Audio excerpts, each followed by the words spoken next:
Welcome to part 4 of our cross the country trip. We left you in... Where did we leave you? Oh, Salt Lake City. And so we drove into Idaho Falls. We stopped by the Idaho Potato Museum. It was not quite what I hoped it would be, but yeah, it was still fun either way. We got, some souvenirs. I mean, when you talk about going to the Potato Museum, the first thing I think is they sell potatoes. They do not sell potatoes, which I think is a missed opportunity. But they had this museum that you could walk through and see like how it was done back in the day and some of their old equipment. And honestly, a little disappointing. It's like $6 a person to get in, and sure, you could see some things, but a lot of this, I don't know, I just felt like I already knew it. I don't know. I didn't get a potato, okay? That's the biggest problem. So here we are driving. Actually, not real sure where this is. So we went to Idaho Falls for the night, which wasn't very far away. So this is probably the next day, going into one of the national parks. So this would be going into Grand Teton National Park. We seen an opportunity that we could go to 2 parks in one day, so we did it. And it was about a 9-hour day of driving just between those 2 parks because, obviously you want to stop and sightsee. It's not like a straight drive through, so it took us about 9 hours to do both parks. Grand Teton, which is a park in itself, and then it's really weird because there's no you leave Grand Teton and go into Yellowstone, and you have to pay to get into Yellowstone. So your options are pay to get into Yellowstone or turn around and go back through Grand Teton to get out. There's no other way out. So it's pretty cool, I felt like, anyway. We didn't pay at all because we have the National Parks Pass that we picked up last year, which has been a huge lifesaver for getting into all these parks for free. So that's cool. But here's some video of going through Grand Teton, or getting to Grand Teton. I don't think we're actually in it yet, but still lots of great views. And we have been chasing this windshield, trying to keep it clean, and in every video there's a bug. There's always bugs, and we've cleaned it countless times to try to get good video. So I guess we're just going to have to deal with the bugs.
We've got a large gap here of just driving.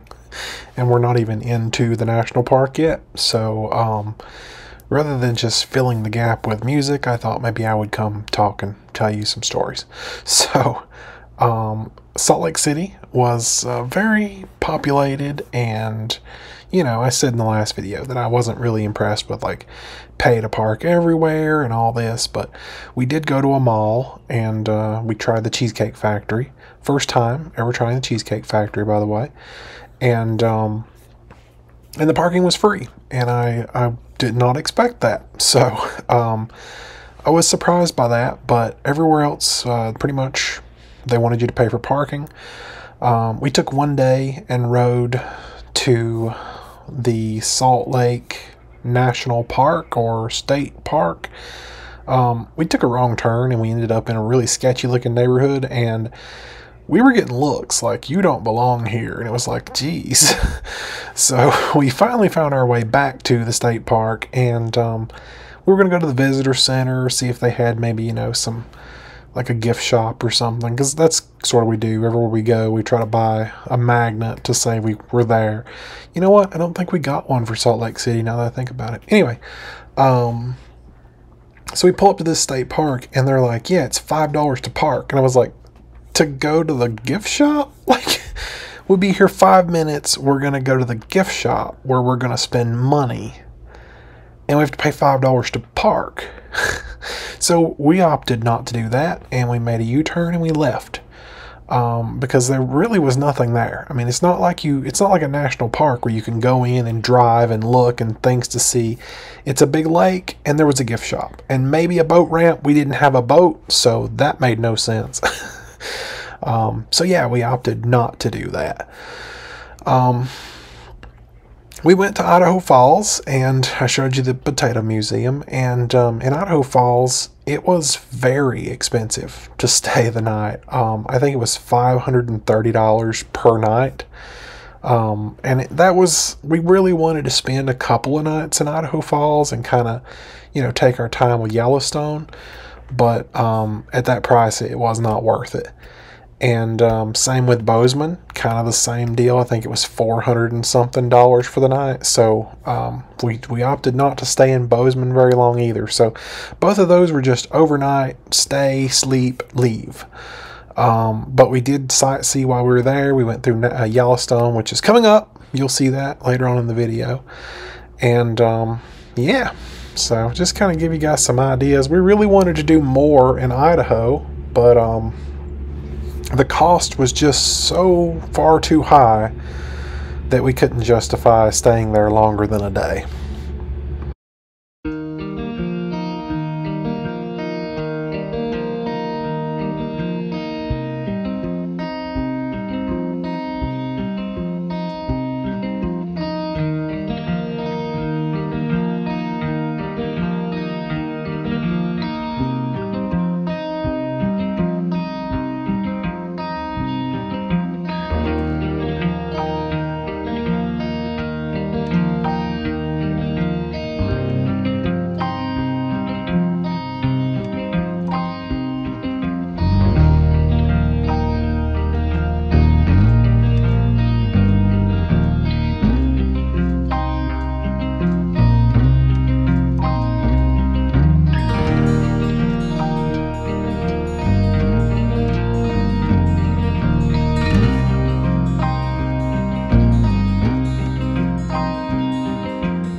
Here is the official entry into Grand Teton. So everything you've seen thus far is not technically a part of the national park. This is the actual entry of Grand Teton.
And this is where Grand Teton ends and Yellowstone begins.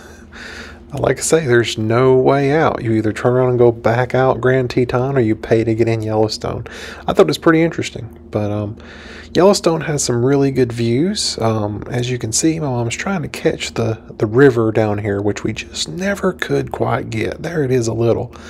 Without stopping and pulling over, like, it's hard to see. And then we did pull over a couple places and you couldn't see it. So it was like, oh, geez. So I guess you got to know where to go. But the one thing about Yellowstone that you'll probably see here in just a second is that there is a lot, and I mean a lot, of road construction. Maybe it was really needed, I don't know, but a majority of our time was set in traffic waiting for, these one-way streets to switch directions. So tons, and I mean tons, of road work, and then the roads that were there were in pretty bad condition. So I'd say it's much needed, but holy jeez.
We are on our way into Bozeman, Montana, and one of the more expensive places we stayed this trip.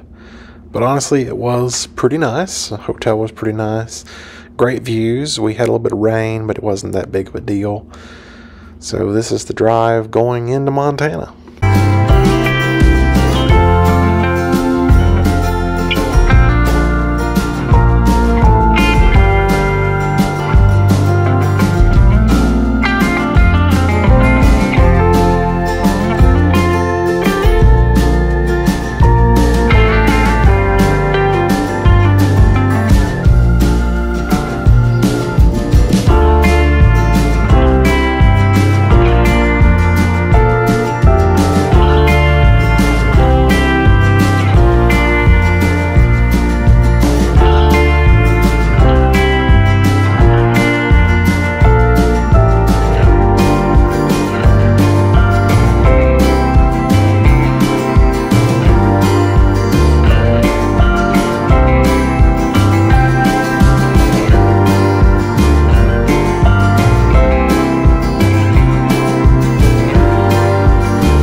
the next major stop is Mount Rushmore. And I really didn't know what to expect here. I try to do a little bit of research on every place that we go before we go, so that I know, where to go. And as far as this went, they suggested going to the far right lane to get handicap parking. And as you'll see here, when we pulled in, they told me to take the second lane, not the far right lane. And I'm like, okay, well, I'll do what I'm told, I guess. There's no person to talk to. You take a ticket and the gate opens. It's like a parking ticket situation. And we were told to go to level 2 because it had EV charging, but level 2 is not like accessible, and we were looking for accessible. So we went to level 6, which I later learned was closed and we weren't supposed to park there. Which in turn made us not have to use our parking ticket to get out of the parking deck. So hopefully that's not an issue. I did pay for the parking, just didn't exit the parking deck as I should have. Just wanted to point out that so far on this trip, pretty much all of the hotels have said, hey, if you need to plug in, we have a regular outlet, you can plug in. And so that's been par for the course. By the way, keeping track of all the states we visited. Been par for the course. I always plug in regular, 110 outlet, and off we go. So, I just feel like it's common courtesy to ask the front desk if it'd be okay if I could plug in. And today they told me they don't have any outlets outside. Not a single outlet outside that I can plug into. So, you know how that goes. And obviously here we are coming into Minneapolis.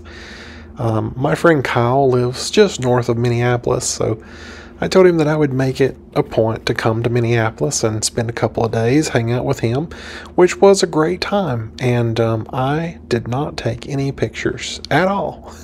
So this is of the drive into Minneapolis. And while I was there, actually I did take some pictures of Mall of America. I'll throw those in after, well, along the timeline here. But we went to Mall of America, we went to Topgolf, which I've never done before, but Kyle's talked about it all the time, so I thought, hey, I'll go try it. We went to Hibachi, we went to Cheesecake Factory. I mean, over the course of 2 days, basically. It was a good visit. I enjoyed Minneapolis, and I really like to go back and explore more of where Kyle lives instead of just where, Minneapolis. So, big city, lots of traffic, lots of people, but it was still very enjoyable, and we got to go to the M&M factory, in Mall of America. They have like a 3-story M&M store, and you can choose your own M&Ms. No, I want M&Ms. Anyway, and we went to Micro Center, which is something I've never done before, so had to. Anyway, here are some coming into Minneapolis, and then I'll show you the Mall of America pictures I got. We also went to Topgolf, which was a first time for me. First round I completely sucked because I had no clue what I was doing. I mean, I've never hit a golf ball more than a putting range, so not great. But second round I beat Kyle, which was awesome. And third round it was almost a tie, but he beat me right in the very end. Definitely gonna go back to Topgolf. Funny enough, I had forgot these photos because I left my phone at the hotel this day, but I had my business phone with me, so I took these photos on the business phone, and then a short video. This is in the Mall of America.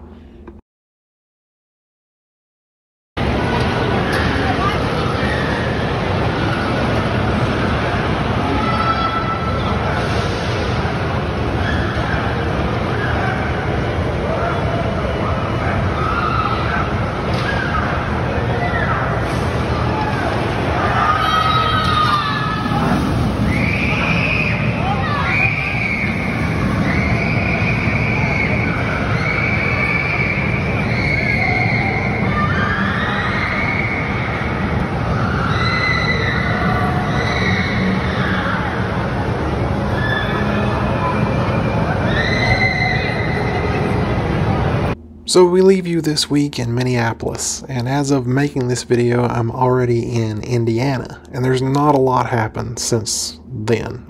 We drove through Illinois, and it kind of sucked, and now we're here. So see you next week.